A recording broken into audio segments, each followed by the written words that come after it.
Hola clase, ¿cómo están?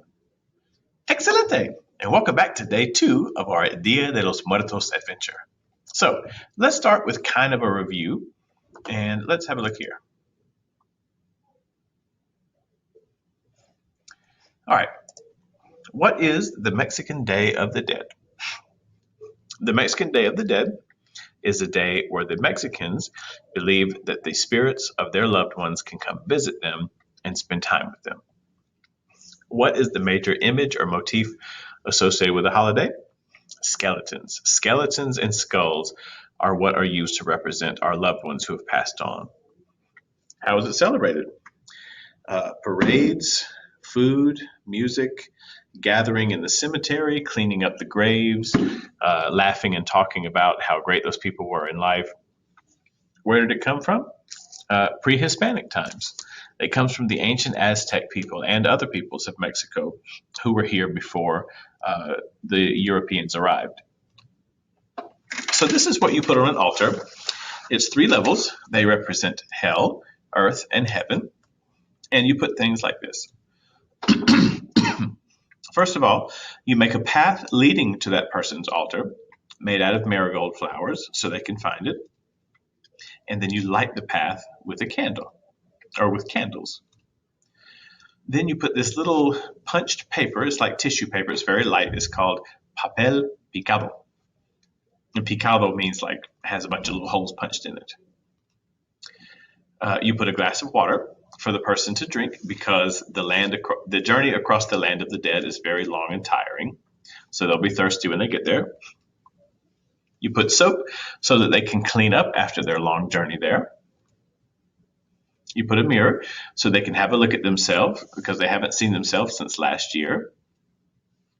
You put a picture of what that person looked like to honor them. You can put sugar skulls, which again just represent the person and many times are made for children. Children eat them. You can put a calavera, which is a little paper mache skeleton that represents who the person was. If they were a cook, it would look like a little chef. If they were a musician, it would look like this, like the guy with the little maracas. You put el pan de muertos, the bread of the dead, which is made to look like skull and bones. It's kind of like, it's a little loaf of bread, but it's sweet bread. And it's very good. I like it very much. I've had it, of course. And it's fairly easy to find at a Mexican bakery at this time of year. So that is just for an offering for the dead to eat. You put their favorite stuff, which many times could be their favorite pipe, their favorite drink or food, or their cards, whatever they really enjoyed in life. You put salt because salt is very cleansing. Salt all over the world is a spiritually cleansing substance.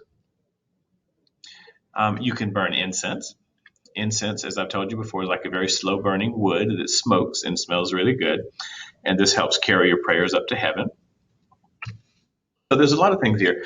And if you're wondering what do they do with the food after the holiday, well, they believe that the dead come and they take all of the nutrients from the food.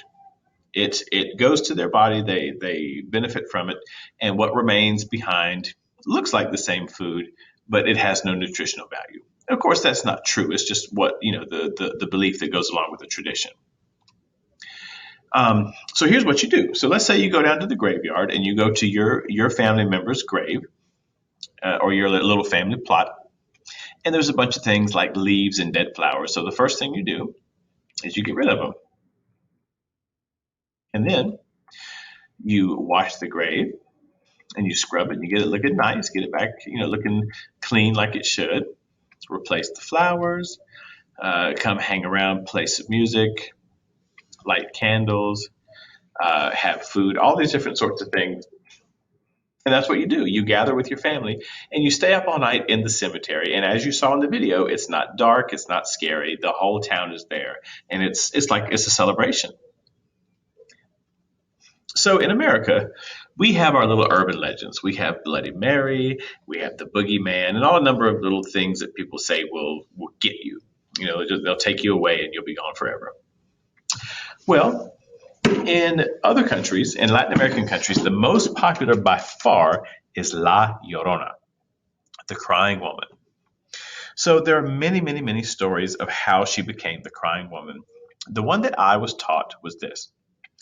A long time ago, it was very common for the European explorers and conquerors to come over, and they would make babies with the local native women, the Aztec women, the Incan women, and that's just what would happen.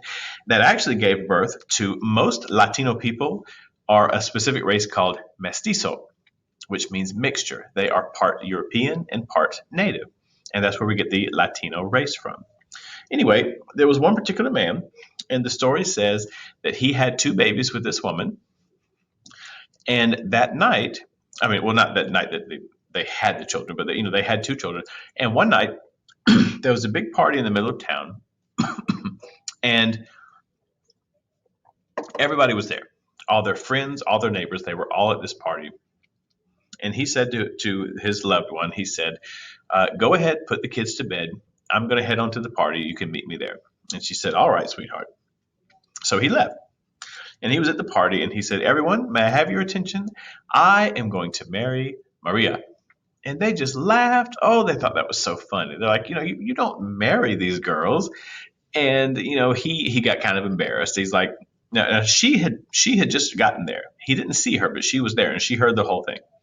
And he said, oh, I was just kidding everyone. I mean, I would never marry Maria. I mean, she's just a lowly native girl. Enjoy the party, everyone. Well, she was furious. She was sad. She was upset. She ran home and she pulled out a dagger and she killed both of the children that he produced and she threw their bodies in the river. Well, before long, they knew who it was because she was the only one who wasn't at the party anyway. So they caught up with her and they killed her. And that night, she became an evil spirit. Her eyes are blood red from crying, and her hands have become claws that she uses to scratch through the mud on the river bottom looking for her lost children. And she goes, ay, mis hijos, which means, oh, my children. And she wanders the forest. People say they've seen her. And she will take you away, probably pull you into the river. And so anyway, usually when you're growing up, you hear these stories from other kids. You're on the playground, you're at lunch, like, hey man, you hear about Bloody Mary? You can make her appear in the mirror and all this kind of stuff. And, oh, no way. But you don't really buy into it because it was just some other kid that told you. Well, in the Latin American world, it is the parents and the grandparents. They sit their children down. They say, listen, mijo, I need you to be home before dark. Promise me when you're out playing, you're home before dark. Because if you're not, La Llorona will get you and take you away and we'll never see you again. And these kids are terrified. Of course they believe their parents. So, the sun's setting and they are booking it trying to get home. So that's where the story of La Llorona came from. What we know as the Boogeyman is pretty much the same thing. They call it El Coco or El Cuco. And here's a little poem. Duérmete niño, duérmete ya, que viene el coco y te comerá. Fall asleep, my child, fall asleep already, because the Coco is coming and he will eat you. So I don't know what child you expect to fall asleep after telling that nice little rhyme. But again, the Coco, no one knows what it looks like. It's just something that comes out from under your bed and just, takes you away. Okay. Now, let's see. The next thing I'll do is show you this little PowerPoint here real quick. So here's just some quick little views around. Now again, we covered this pretty well yesterday, so I'm not going to linger too long. But it says El Día de los Muertos is November 1st to 2nd. So like I said, November 1st, El Día de los Inocentes, or El Día de los Angelitos, that's the day where you honor the children who died. November 2nd is for everyone else, the adults. El Día de los Muertos, the Day of the Dead. Okay, this is what an altar looks like. You notice how bright and colorful it is. We have fruit and bread and flowers and all these beautiful things for the person.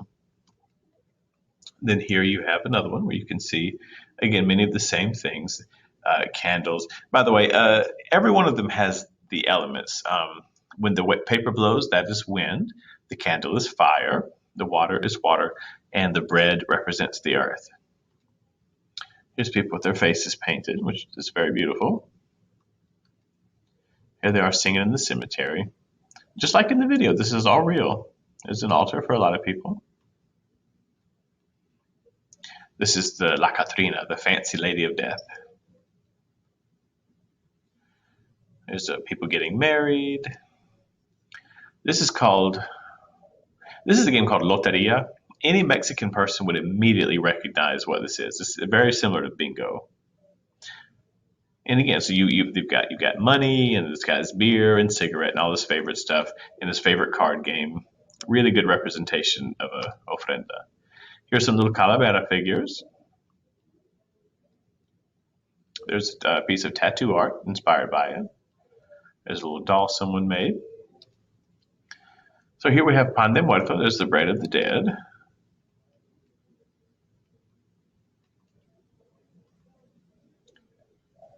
Which again is designed to look like skull, like bones, right? It's all just bread, but it's supposed to kind of look like bones because they're skeletons. Here's the little sugar skull. It's a very typical example of what they look like.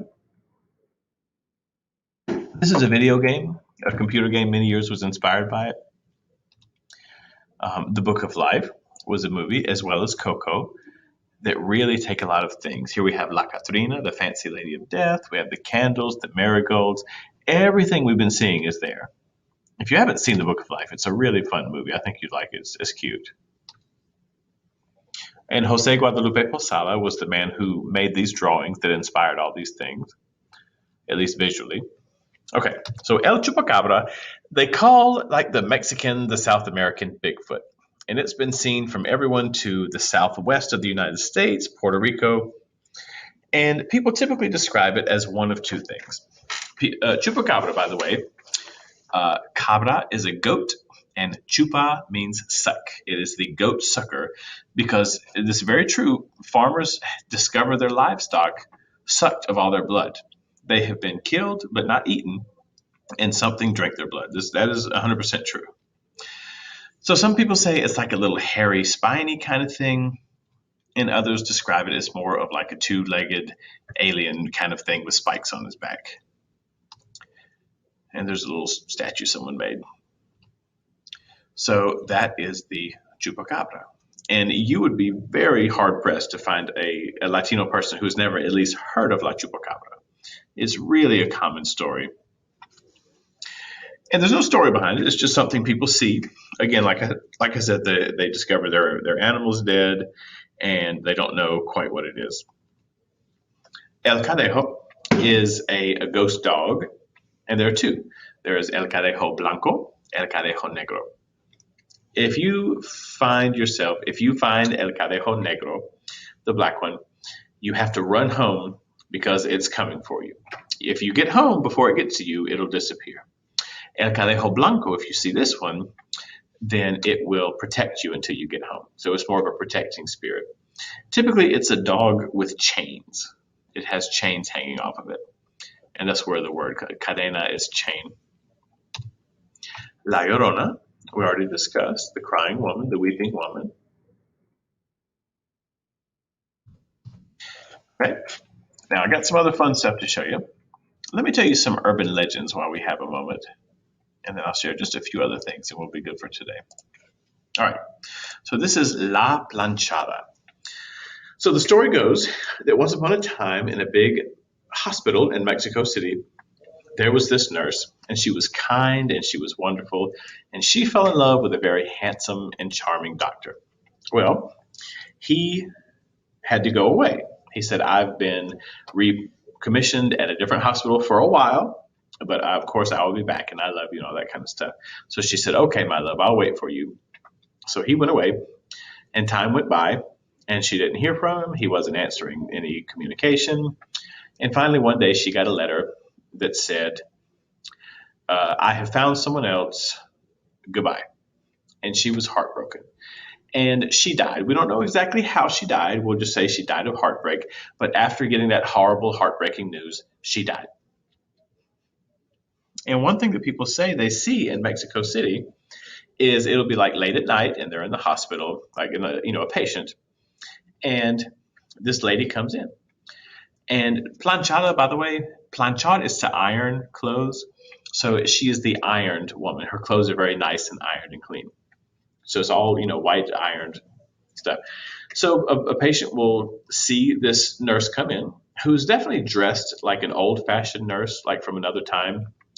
And, um, she's very kind and she says, "What do you need?" She brings them what they need. She takes care. She makes them feel better.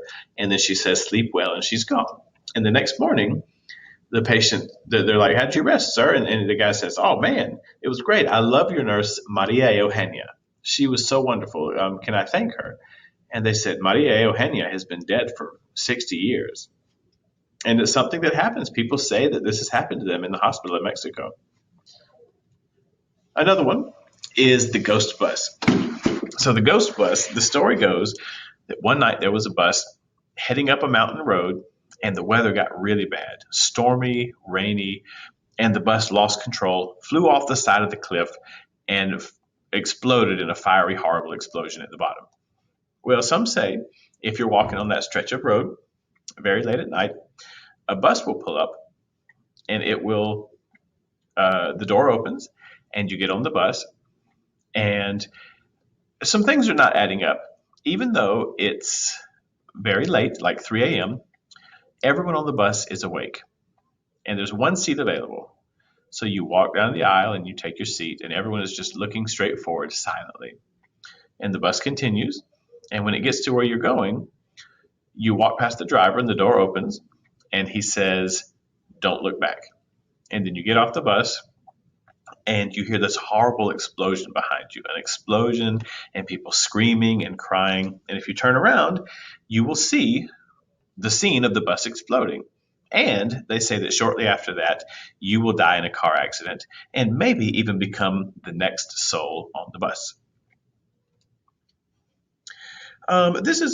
Some people say that the subway in Mexico City, if you fall asleep and miss your last stop, then it continues underground. And there's a lake underground, and there's all these strange creatures, and eventually you'll come back up. So this is a creature called El Basilico Chilote, which comes from Chile. And this is a creature called a basilisk. Basically, it has the body of a snake and the head of a chicken. So anyway, they say that it hatches from an egg that has been incubated by a type of bird called a cockerel. It says that the creature will slither under your house and dig a hole to create a lair.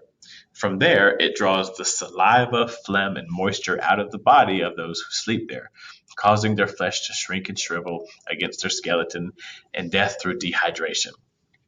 And you have to avoid looking into its eyes or you will turn into stone. And it's best not to let the egg hatch, but to kill one, the egg must be burned immediately it is laid, and the chicken that laid it must be killed to stop more eggs being laid. The only way to be free of it is to burn down the house that's above its lair. So I thought I'd add a new one this year. That's kind of an interesting one. Okay, now let me show you a couple of clips. This is and I don't know if the sound is going to be included here, but um, this is supposedly footage of a chupacabra. So again, some people either say it looks like this thing on the left on two legs, or like the one on the right, this more like a dog-like creature almost.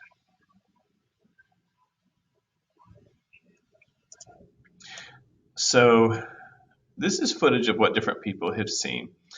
These are animals that were killed by it. They're like goats and things like that. And there have been pictures people took of apparently some people have shot these creatures and they said, "This is the thing I shot."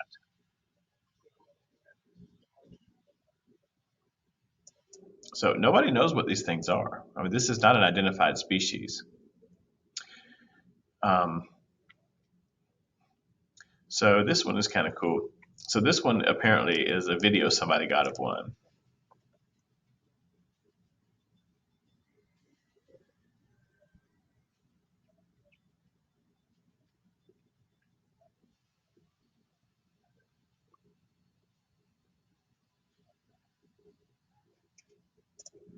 So that's kind of interesting. because it's not a dog and it's not a kangaroo. Here's another one. This is a strange creature that they think might be a chupacabra.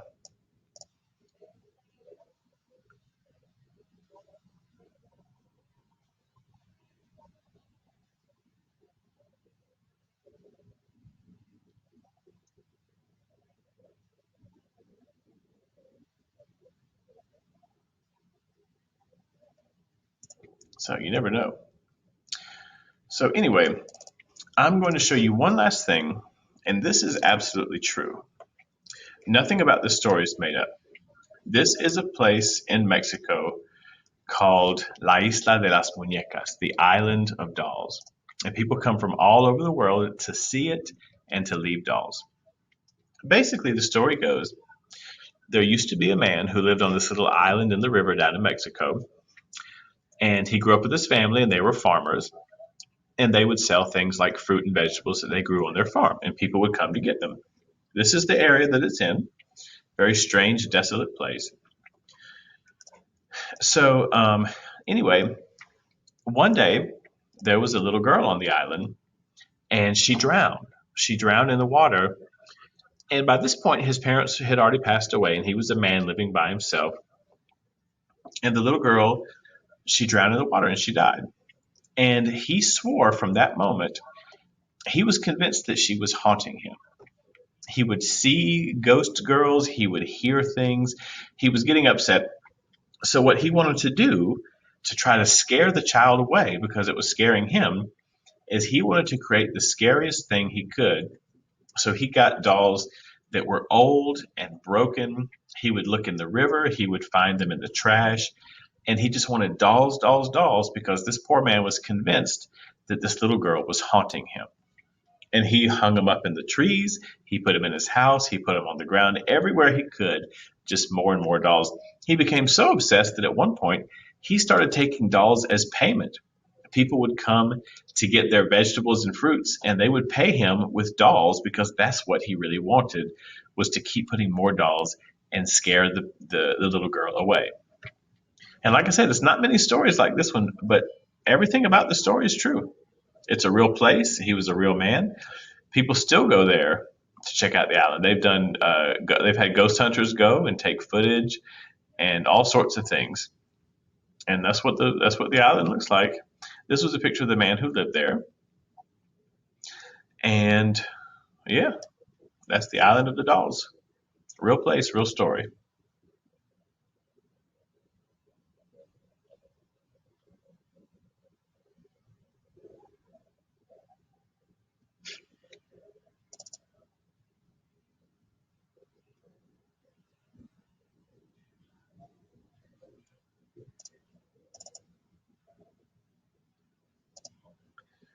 Okay. So that is the story. So hopefully you enjoyed learning about our little fun legends and things today. And there are many, many more, many creatures, many legends, many stories. One is a woman whose feet are on backwards and she walks around the forest. There's so many stories, and those are fun to look up and learn about. So if you want to learn your own, just pick a country: Chile, Paraguay, Brazil, Mexico, and type in the name of the country, and then type in things like scary legends or folklore, and you'll find all kinds of neat stories. This doesn't even scratch the surface. Okay. All right. Well, that is it for today. And happy Halloween and feliz Dia de los Muertos. Adios.